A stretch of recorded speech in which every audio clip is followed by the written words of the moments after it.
Hi and welcome to the Art of Tarot. This is a reading for Virgo, Sun, Moon, Rising, Venus and Mars for the year 2022. This is a love focus reading. I'm excited to do these readings for you. I will look into Celtic Cross, and I also have the astrology next to me. If anything is coming up, I will look at the astrology, but I will primarily concentrate. Ooh, there was already a Princess of Cups looking out. I will primarily concentrate on the cards. So the Princess of Cups wanted to come out. Let's see if she comes out again. Speaks of growth, emotional growth and change. So that's a good thing for a love reading, definitely. I just want to say before I start the reading, you find all the things you need to know in the description box below. Please, please, please like, subscribe, comment. It's really important for all of us tarot readers on YouTube to show your support if you enjoy the videos or like the videos, because there are many of us, and you know, it's just really helpful if you interact with this channel to help me and the others that you like grow. So thanks for that. And yeah, as I said, everything else you find in the description box. So let's get started. Virgo 2022 is going to be a little bit of an easier year in general, I think, for love. Look at that. The Wheel of Fortune. I love it. So there is really a shift for you going on that will help you grow, will help you expand, will help you really push your boundaries, I think. And not in a bad way, you know, like in a good way. Get out of your comfort zone maybe a little and come into a new path.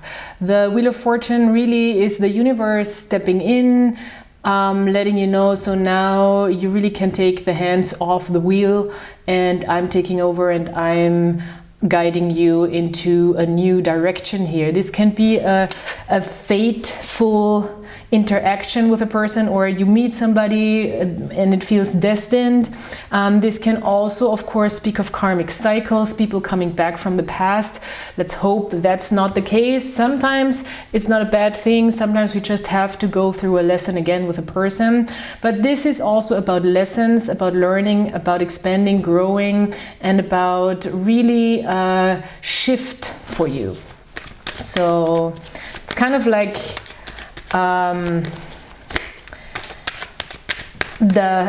when you look at the computer game, you know, and you go through all these worlds, and then in the third or fourth world, there is, like in old computer games, I'm not a gamer, I'm talking about like Nintendo Super Mario Bros. Games, and then you have this one big moment where something opens up, and that's kind of like the Wheel of Fortune here. So, okay, that's exciting. Oh, wow. 2 major arcana. This is a big year for you in love.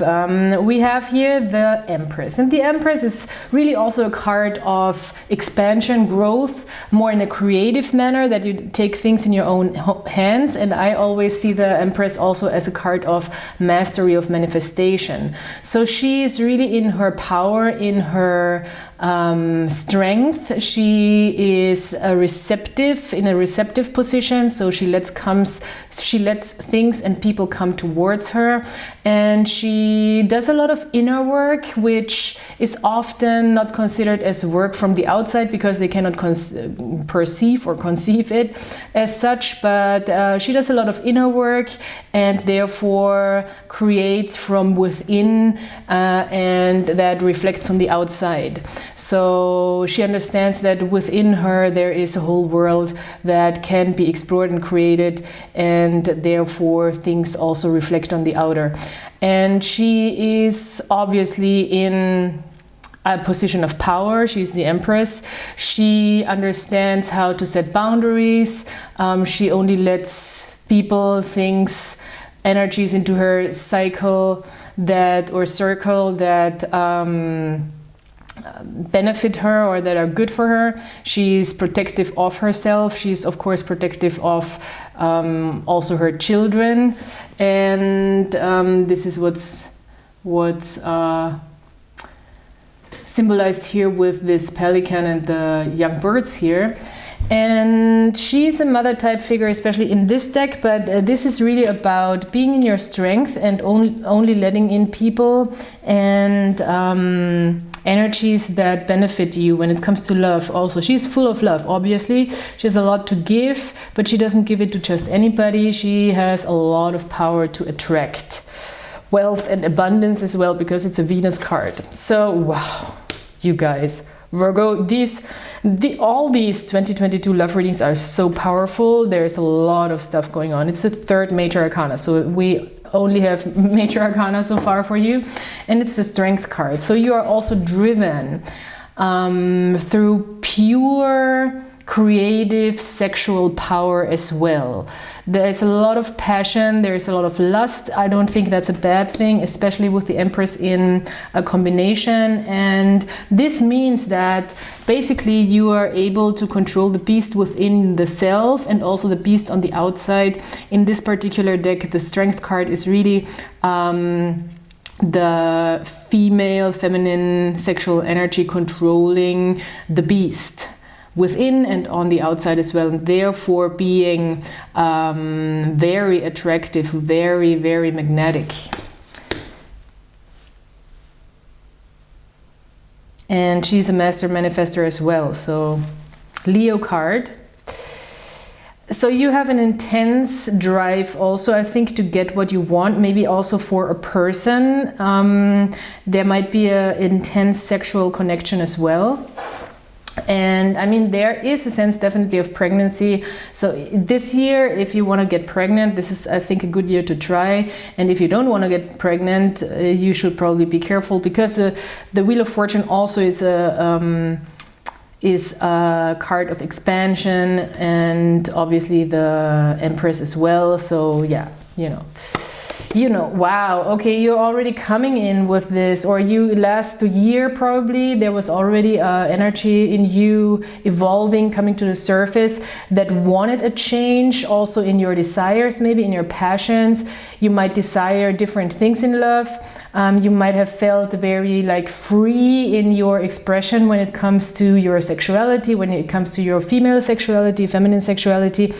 That doesn't necessarily mean that you already had sexual connections with people, but just like exploring maybe your way of expressing your sexual side a little more and feeling comfortable and free with that. That's the Princess of Wands, and being open-minded, being adventurous, and having a good time and seeing things lightly and fun.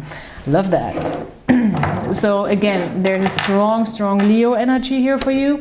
All right, so we have the Prince of Swords, and I think the Prince of Swords and it's interesting, we only have court cards and major arcana so far. So there's people and big moments here, 2022, I think, in your life. You could also meet an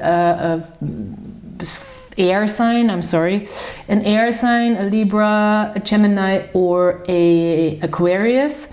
And this Prince of Swords cards in general stands for your higher consciousness position here, and is saying that you have a lot of open-mindedness towards different ideas of how you want to live a connection. Maybe you're really more looking around, gathering ideas, being very creative in your thinking. Maybe you also don't want to necessarily commit to a certain idea. Maybe you're trying things out, you're learning, and you might also want to communicate with more people, I see here, and at the same time things are moving fast.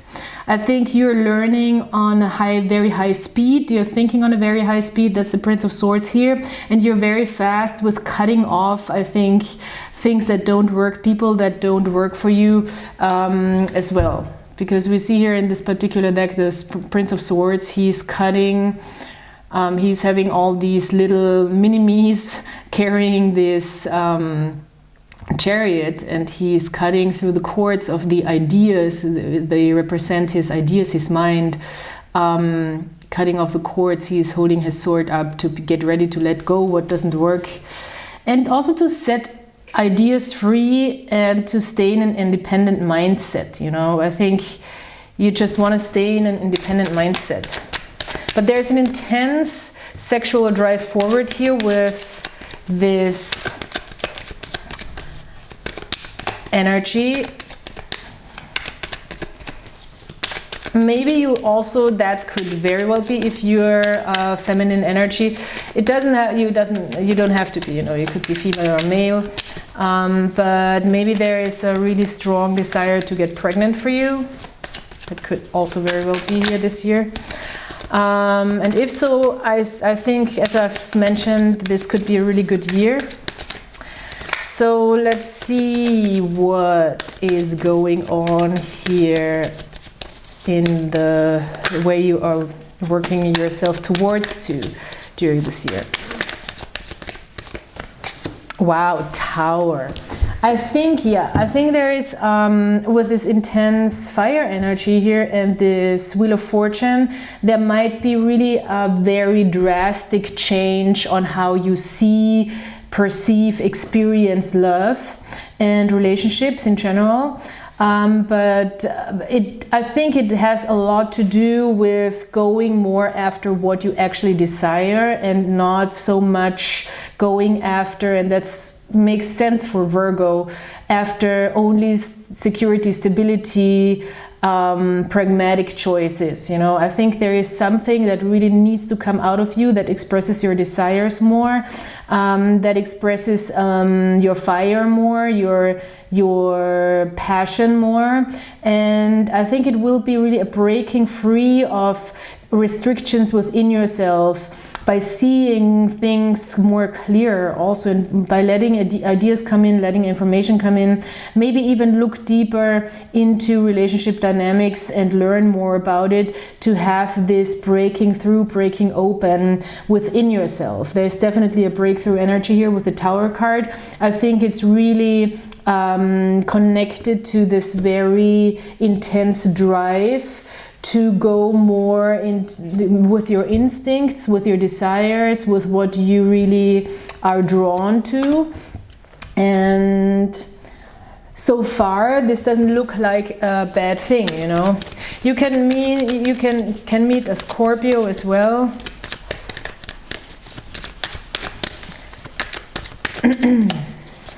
I don't really think it messes with your stability. I think it's really more you learning about a deeper level of yourself with this, because this Empress, she's looking down to this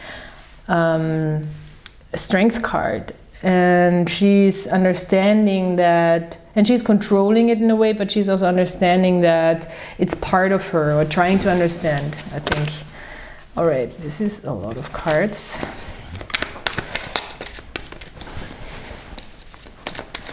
So how do you see yourself in this? Seven of Swords. Oh, well, the Seven of Swords is often a card that says, especially in this deck, I like to describe it as I can't because, you know, you find all these reasons why you can't do a certain thing. Also, it can mean that you feel a little guarded. You might not want to give all the information out. Maybe you are still in a little bit distrustful energy when it comes to people, or when it comes to connections and love. This can definitely be a card of trust issues.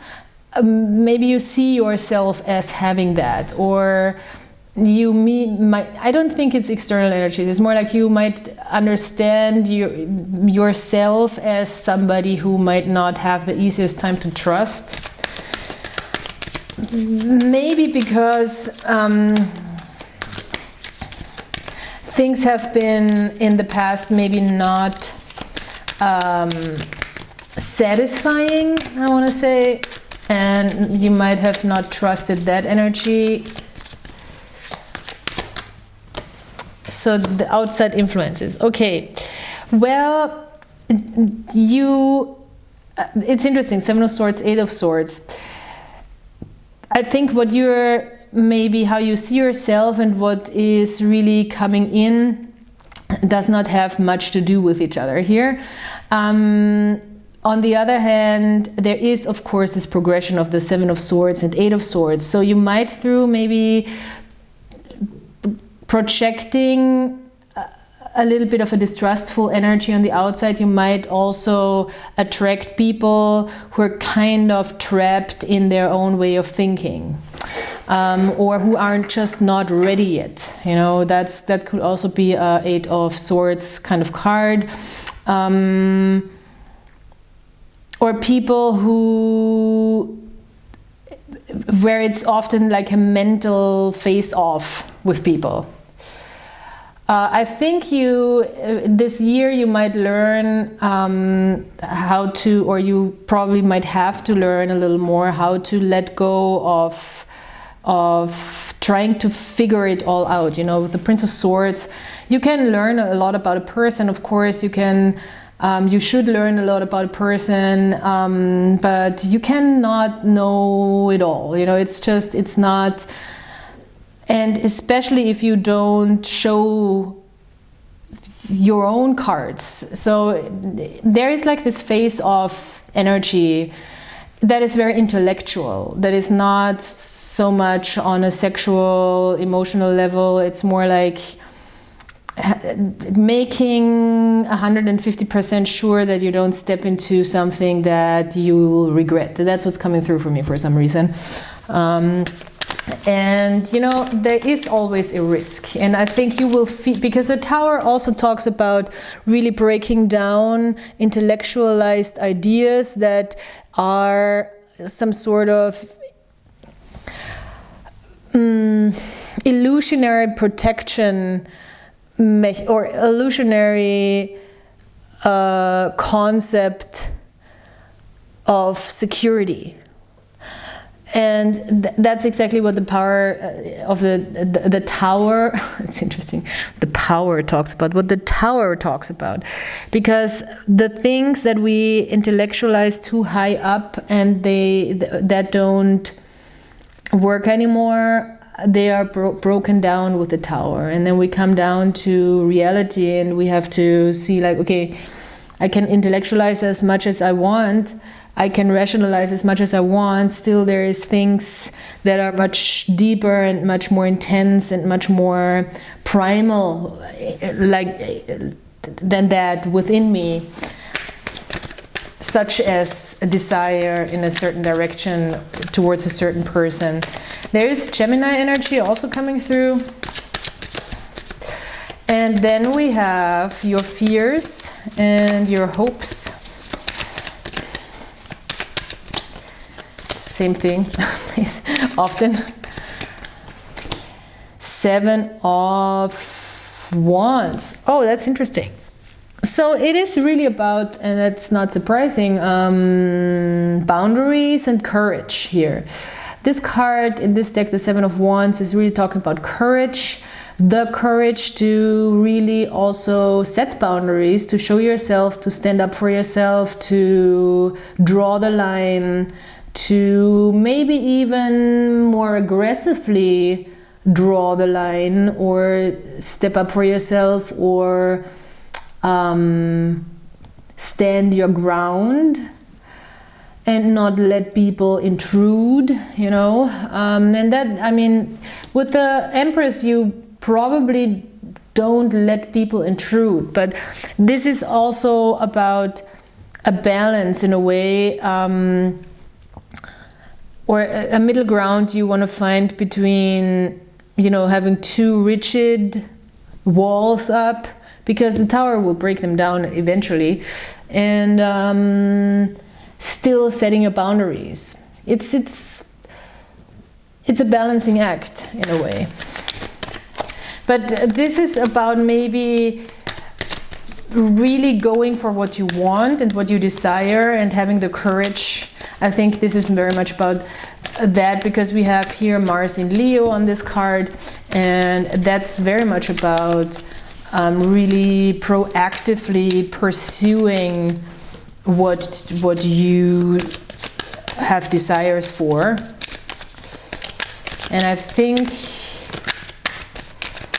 This is something you might have a difficult time during the year sometimes to admit to yourself, or to be like, maybe you have a lot of moments where it's like, yeah, sure, I want this, but yeah, sure, I want this, but you might find a lot of, with the Seven of Swords, we find a lot of excuses. I know that sounds very uncomfortable. It doesn't mean that that's not a very natural and normal thing to do when we are in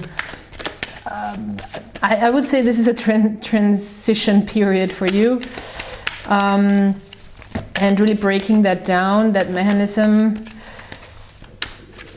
is definitely a challenge. So I don't want to discourage you here.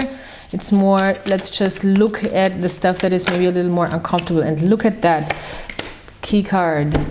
So the key card to this whole thing, the outcome, is the Six of Wands. I love it. Success.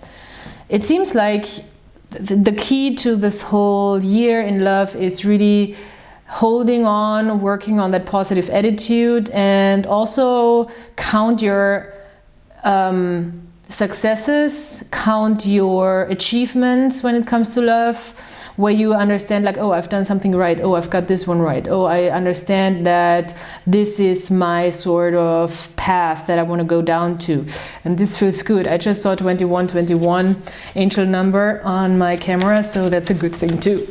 Well, success. So there is success, and again there's a Leo card, so Leo is coming through very strongly.